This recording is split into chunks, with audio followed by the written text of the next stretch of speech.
kampus Islam terbesar, UIN Maulana Malik Ibrahim Malang terus meningkatkan kualitas pendidikan yang dimiliki. Salah satunya dengan didukung berbagai fasilitas seperti gedung pembelajaran yang memadai hingga laboratorium berskala internasional. Bukan hanya itu, sebagai kampus dengan jumlah mahasiswa asing terbanyak, UIN Maulana Malik Ibrahim Malang juga terus melakukan pembenahan di berbagai sisi, tanpa kecuali fasilitas pembelajaran untuk memperkenalkan Indonesia kepada para mahasiswa asing. Lantas, seperti apa fasilitas yang dimiliki? Simak videonya sampai selesai ya. Pak Rektor main alat musik juga loh di segmen ketiga ini. Oke, kita balik lagi di Time Talk Solutif dan Mencerahkan. Kali ini kita ada di Fakultas Humaniora. Ya. Oke, Prof, ini salah satu gedung terbaru dari UIN? Ya, ya. Bisa dijelaskan, Prof, ini biasanya untuk perkuliahan teman-teman jurusan apa saja? Di Humaniora ini ada dua prodi BSA dan BSI. Oke. Beliau ini Bu Dekan. Monggo Bu Dekan, sini Bu Dekan sama saya. Nggak apa-apa di sini. Ya. Assalamualaikum. Nah, beliau ini Dekan Fakultas Humaniora, ya. Ada dua prodi ya, prodi Bahasa dan Sastra Arab. Yang kedua Bahasa dan Sastra Inggris, ya. Jadi ada dua bahasa, ada dua prodi ini. Di sini. Dan sekarang sedang diusulkan ya, insya Allah dalam waktu dekat ada S2. Ada S2. S2 Bahasa dan Sastra Arab, ya. Ya. Oke, di sini kan bahasa termasuk salah satu yang paling banyak diminati oleh mahasiswa baru. Oh ya. Sejauh ini seperti apa Pak persaingan mahasiswa baru yang akan masuk di sini? Alhamdulillah ya, kalau di tempat lain mungkin bahasa Arab dan bahasa Inggris itu karena ilmu murni itu tidak banyak diminati, tapi justru di UIN Maulana Malik Ibrahim ini amat sangat banyak sekali. Mengapa? Mereka di samping mau belajar bahasa Arab dan bahasa Inggris, tapi mereka juga melihat UI-nya. Dan kualitasnya. Dan kualitas BSA dan BSI di sini luar biasa. Bahkan banyak sekali mahasiswa dari luar negeri. Ada yang dari Cina ya. Dari Cina, dari negara-negara lain justru ambil di Fakultas Humaniora. Humaniora di sini. Setiap tahun biasanya ada berapa mahasiswa baru untuk Humaniora itu sendiri, Prof? Karena terbatas ya, hanya beberapa aja, berapa kelas Bu yang diterima di Humaniora. Ada dua kelas ya. Jadi per prodi sekitar dua kelas. Dua kelas itu maksimal 80 kali 2 berarti 160-an. Berarti persaingannya sangat ketat. Oh, sangat ketat, sangat ketat. Seluruh Indonesia bahkan sampai ya, karena seluruh peminat ke UIN Maulana Malik Ibrahim ini itu tahun 2019 itu 110.000. 110.000 ya. Keseluruhan. Secara keseluruhan kita terima itu hanya 3.700-an. Berarti yang lain nangis dong, Prof? Itu. Jadi saya sendiri sedih. Jadi seharusnya kami UIN Maulana Malik Ibrahim ini bisa memberikan pelayanan ya terhadap pendidikan masyarakat. Tapi karena terbatas. Fasilitas yang kita miliki yaitu ma'had pesantren ini kapasitasnya hanya sekitar paling tinggi paling besar itu 4.000-an. 4.000. Ya. Berarti setiap tahunnya UIN itu bisa menerima hanya sekitar 4.000 mahasiswa. Ya, saja. maksimal 4.000. Maksimal 4.000. Tapi dengan apa ya minat yang sangat luar biasa dari mahasiswa dari beberapa. Kurang dari 5% gitu.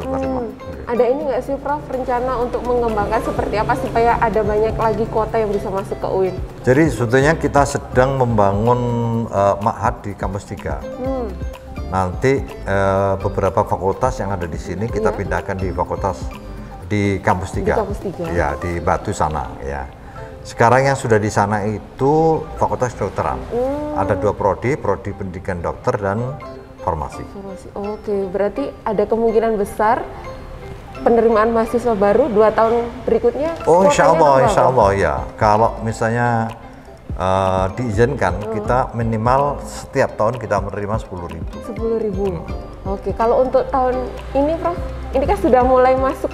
Ya masih sekitar 4.000-an. 4.000-an dulu. Ya. Jadi yang ingin masuk ke sini harus benar-benar ekstra. Ya, betul. Siap. Kita boleh jalan-jalan lagi, Prof? Monggo. Sana dulu nggih.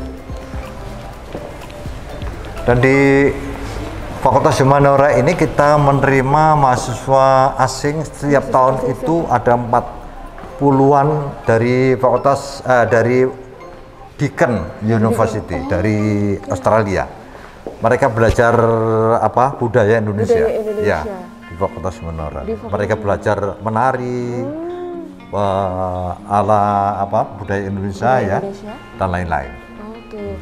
Setiap tahun ini nggak sih Prof, seperti apa cara dari UIN untuk bisa meraih lebih banyak lagi mahasiswa asing gitu?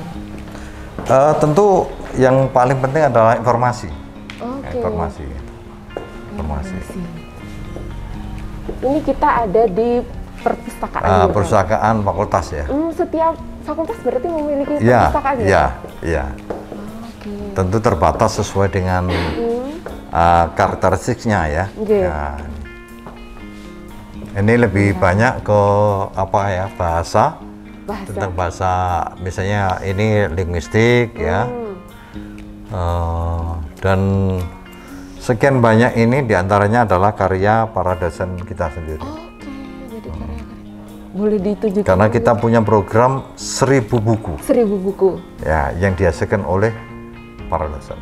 Sekarang sudah lebih dari itu, Prof? Proses ini.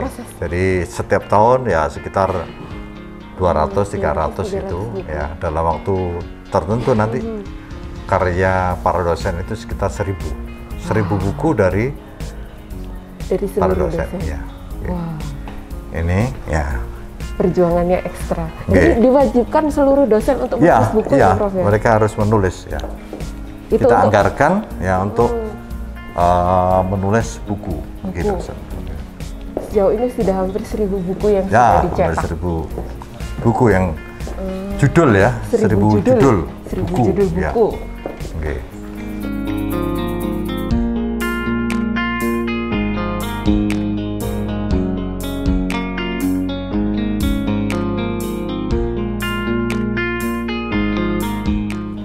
Oke, balik lagi di Time Talk Solutif dan Mencerahkan. Kali ini saya bersama Pak Rektor sudah ada di salah satu laboratorium milik UIN Malang. Ini laboratorium apa ini, Prof? Fasilitas ini apa? Laboratorium bahasa ya, Malun Lugoh ya. Karena memang di Humaniora jadi labnya tentang bahasa. Tentang bahasa. Bahasa Arab dan Inggris. Ya. Ini berarti ada fasilitas apa saja ini, Prof, yang dimiliki di laboratorium? Ya, ini tentu apa yang kita lihat di sini. Jadi mereka bisa mengakses ya dan bisa belajar bahasa secara mandiri. Jadi konten-kontennya bisa digunakan yang tentu softwarenya ya yang sudah tersedia sesuai dengan kebutuhan. Sesuai dengan kebutuhan. Prof, selain fasilitas di sini laboratorium bahasa ini, di Humaniora sendiri ini ada banyak fasilitas apa saja? Oh iya, jadi di sebelah tadi ada access center. Ya. Nanti sebentar lagi masih dibuka ya access center itu. Selain di Fakultas Humaniora sendiri, fasilitas apa saja yang dimiliki masing-masing fakultas nih, Prof? Mereka mempunyai laboratorium sesuai dengan prodi masing-masing. Misalnya di Saintek ya, ada lab fisika, kimia, biologi dan seterusnya. Teknologi informasi, dan sebagainya. Masing-masing memiliki sesuai dengan kebutuhannya. Sesuai dengan kebutuhannya. Kalau untuk fasilitas pembelajaran yang lain mungkin, Prof, untuk kelas dan lain sebagainya sejauh ini kelas apa? Tidak ada masalah. Apalagi di waktu daring ya. Seperti ini justru tidak menggunakan kelas ya. Iya. Sebetulnya kita lebih efisien dan lebih efektif ya dengan daring itu. Nah, tetapi masih tetap ya. Karena pertemuan langsung seperti ini itu lebih memberi kesan ya, ada transfer of values ya, ada pemindahan nilai-nilai ya gitu. Siap. Dan tentu nanti kalau sudah normal kita akan lakukan semuanya sebagaimana yang sebelumnya. Biasanya teman-teman mahasiswa kalau ada di sini ini belajar apa aja, Prof? Teman-teman mahasiswa asing dan juga mahasiswa kita sendiri biasanya ada di sini. Gini, bahasa teman-teman yang dari luar negeri ya, mereka belajar bahasa Indonesia. Bahasa Indonesia. Ya, ada BIPA ya. Ya BIPA, kemudian mereka langsung berinteraksi dengan para sesama mahasiswa. Ya. Jadi langsung. Ya langsung. Gitu. Jadi teman-teman dari mahasiswa dari luar, dari dalam negeri, orang-orang Indonesia belajar bahasa Arab, bahasa Inggris dari mereka. Mereka juga belajar bahasa Indonesia dari sama mahasiswa. Tentu selain belajar di kelas ya. Dan ini mereka bisa menggunakan ini secara maksimal. Oke, seru. Deh, ngecem lagi.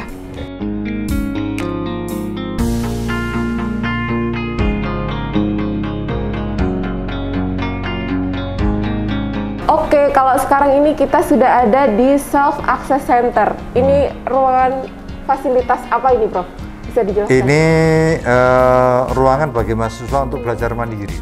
Jadi biasanya mereka mendiskusikan sesuatu tema ya atau mata kuliah tertentu dan mereka bisa menggunakan ini sebagai tempat untuk berdiskusi.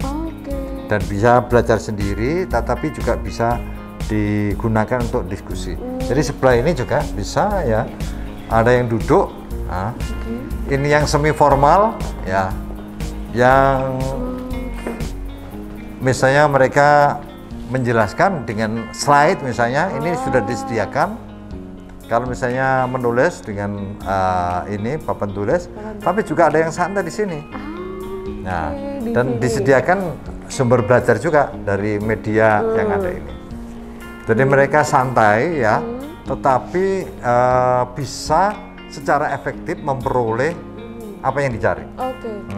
Seluruh fakultas wajib memiliki self access center seperti ini atau gimana? Ya, hampir semuanya punya seperti ini. Tetapi yang memulai dari humaniora, karena beliau ini lulusan magisternya dari Australia, dari negara maju. Jadi di sana diadopsi ke sini juga ya, Bro. Jadi Bu Dekan Dr. Safia ini magisternya ya, dokternya juga dari Australia. Dari Australia. Ya. Ini juga. Ini bisa digunakan sholat juga di sini. Selain untuk belajar. Banyaknya berbasis digital. Semuanya digital. Semuanya digital. Iya. Nah, tentu saja ada yang masih menggunakan ini manual ya.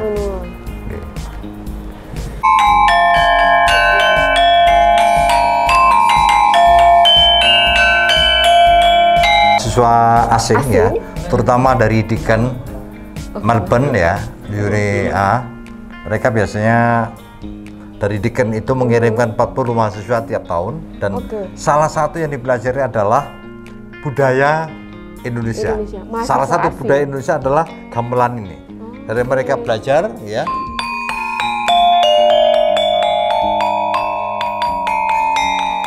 Mereka belajar dan bukan hanya belajar dengan literatur, tetapi langsung praktek. Gitu, dan bahkan busananya juga busana yang digunakan oleh tradisional. Ini sudah lama Prof memiliki fasilitas? Oh ya, sudah lama ini. Ya sekitar 3 tahun 4 tahun yang lalu. 3 tahun 4 tahun yang lalu sudah memiliki koleksi ini. Alhamdulillah. Jadi ini kita penting untuk mengenalkan ya budaya dan seni kita ke dunia. Banyak sekali. Jadi selain Australia ada dari Cina, dari dulu itu dari Jerman, dari Rusia, terutama dari Rusia ya. Mereka belajar budaya Indonesia dari Turki, dari Mesir, dari Saudi Arabia, dari Irak ya. Kalau dekat-dekat sini banyak sekali dari Filipina, dari Thailand, Malaysia, Singapura, dan beberapa negara yang lain. Ada 42 negara. 42 negara belajar seni di sini. Pernah nggak sih Prof gitu iseng-iseng ikut kelasnya teman-teman dari mahasiswa asing gitu belajar? Biasanya diskusi dengan saya itu justru di luar. Jadi di di ruang terbuka. Di ruang terbuka seperti ini. Mereka diskusi. Nah, coba aja lihat. Ini kan sangat sangat indah ya, sangat indah sekali. Mereka biasanya belajar di situ ya. Jadi kalau ketemu di jalan gitu ya Prof, diskusi dengan mereka. Diskusi ya, mereka kesannya bagus sekali. Jadi kesan mahasiswa luar yang studi di UIN Maulana Malik Ibrahim itu yang pertama adalah ternyata orang Indonesia itu ramah. Oke. Setiap kita ketemu orang pasti disapa. Dan biasanya di negara sana nggak ada. Nggak ada, cuek gitu ya. Yang kedua, toleransinya tinggi. Jadi mereka, terutama teman-temannya dari Timur Tengah itu, justru mengagumi Indonesia. Salah satu yang dikagumi adalah toleransinya. Ya, terhadap perbedaan suku, agama, bahkan aliran dan lain sebagainya sangat toleran. Jadi keberagamaan di Indonesia ini harus dijaga dan itu bisa ditawarkan ke seluruh dunia. UIN Maulana Malik Ibrahim mempunyai misi itu, menawarkan sikap moderasi ya beragama kepada dunia agar hidup manusia di dunia ini damai meskipun ada perbedaan suku bangsa, perbedaan agama, perbedaan aliran dan lain sebagainya. Tidak perlu perang, tidak perlu konflik, tidak perlu gontok-gontokan, tetapi semua disadari bahwa kita semua ini adalah makhluk Allah SWT. Ini adalah salah satu misi kelembagaan UIN Maulana Malik Ibrahim. Karena saya belajar dari para mahasiswa asing itu, terutama Bu ya dari Australia. Dulu ada mahasiswa di sini, mahasiswa asing ya, kalau saya nggak salah dari Australia. Setiap kali mendengar azan itu mereka merasa terganggu. Waduh, apa ini? Polusi ini. Nah, ketika pulang 2 tahun kesini lagi, katanya, kenapa datang ke sini lagi? Saya kangen dengan adzan. Akhirnya masuk Islam. Nah, ini adalah satu pelajaran bagi kita semua. Sebetulnya menyampaikan dakwah, menyampaikan risalah dakwah kepada orang lain itu dengan sangat etis. Ya, tidak perlu kekerasan. Tidak perlu paksaan, tidak perlu manipulasi dan lain sebagainya. Kita sampaikan karena kewajiban kita kepada agama itu adalah menyampaikan. Ya. Petuduh, ya kata orang Jawa itu petunjuk itu dari Allah SWT. Nah, kita memberikan sesuatu yang terbaik kepada sesama manusia, nanti mereka akan terkesan sendiri gitu. Itu yang kita lakukan. Siap. Nah, ini tentu dipadu ya dengan musik modern ya, seperti ini. Prof bisa main gitar? Ya, sedikit-sedikit. Oke. Jadi ini kita ingin menyampaikan pesan bahwa sungguhnya UIN Maulana Malik Ibrahim itu punya misi ya, memelihara yang lama yang baik dan mengambil yang baru yang lebih baik. Kalau dipakai bahasa Arab itu al-muhafadzatu al-qadimis sholih wal akhdhu bil jadidil aslah. Yang lama yang baik itu dipelihara. Seperti ini masih bagus ini. Budaya seni karawitan ya, itu menghaluskan kecerdasan emosional. Tetapi ini juga diambil misalnya gitar dan yang lain-lain. Tapi juga ada rebana. Ada rebana juga. Jadi biasanya kita mengadakan istighosah, khataman dan sholawatan setiap pagi, Jumat pagi jam 7 sampai jam 9. Hanya karena corona ini, karena PSBB dan sebagainya, kita hentikan sebentar. Nanti akan kita teruskan lagi. Semua itu dalam kerangka untuk membangun kecerdasan. Jadi bukan hanya kecerdasan otak ya, logika, tetapi juga kecerdasan emosional itu penting. Kalau kita punya kecerdasan emosional itu bisa merespon orang lain dengan pas gitu ya. Oh, melihat mata orang, melihat gerak-gerik orang itu tahu. Kita bisa mengikuti dan memberikan sesuatu yang menjadi kebutuhan mereka. Gitu. Nah, jadi ini yang kita berikan kepada mahasiswa asing itu, dan mereka kagum luar biasa. Ternyata Indonesia itu luar biasa katanya begitu.